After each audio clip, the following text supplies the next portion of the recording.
Allah, setiap ujian itu pada hakikatnya didesain oleh Allah untuk meningkatkan kualitas kehidupan kita. Karena semua ujian itu, pemahamannya, itu tidak pernah datang kecuali untuk meningkatkan kualitas. Silahkan kalau nggak percaya, ya, kita kadang-kadang di satu sisi bisa memahami dengan mudah, tapi sisi lain terkait hidup kita sendiri, kok jadi susah gitu logika itu dipakai. Saya beri contoh begini, di sekolah kan ada ujian. Kita mengerti kan setiap kali ada ujian itu untuk meningkatkan kualitas ilmu kita, makanya kita belajar kan, supaya terlihat ilmu kita itu meningkat. Kalau nggak belajar berarti nggak lulus. Ya makanya kan kosa atau frame terkecilnya itu supaya lulus. Lulus itu apa sih maksudnya?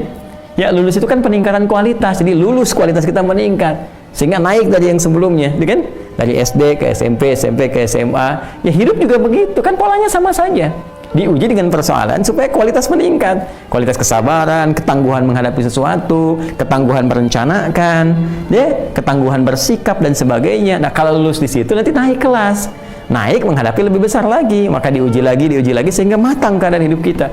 Ketika semua ujian sudah dihadapi, maka kehidupan jadi ringan untuk dilakukan. Ya, nangis itu wajar, air mata itu wajar. Nanti ketika semua air mata telah keluar, pada hakikatnya, pada akhirnya Anda akan menyikapi semua dengan bahagia karena sudah tidak ada air mata lagi yang akan keluar.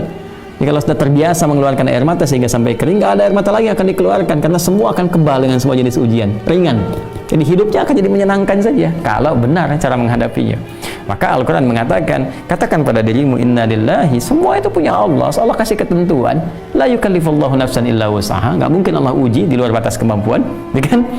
Kemudian pasti ada solusinya, inna ma'al usri yusra, ini ringan, pasti akan selesai, kan? Maka ketika kita bersimpuh di hadapan Allah dan mengatakan semua Allah telah tetapkan, ya wa ilaihi rajiun, semua kembali kepada Allah termasuk solusinya. Lalu kita bersabar, lalu pelan-pelan kita atasi dengan ikhtiar. Maka orang seperti ini di ayat 157-nya, ulaika alaihim salawatun min rabbihim wa rahmah wa ulaika humul muhtadun. Ya maka orang-orang ini ulaika alaihim salawatun min rabbihim.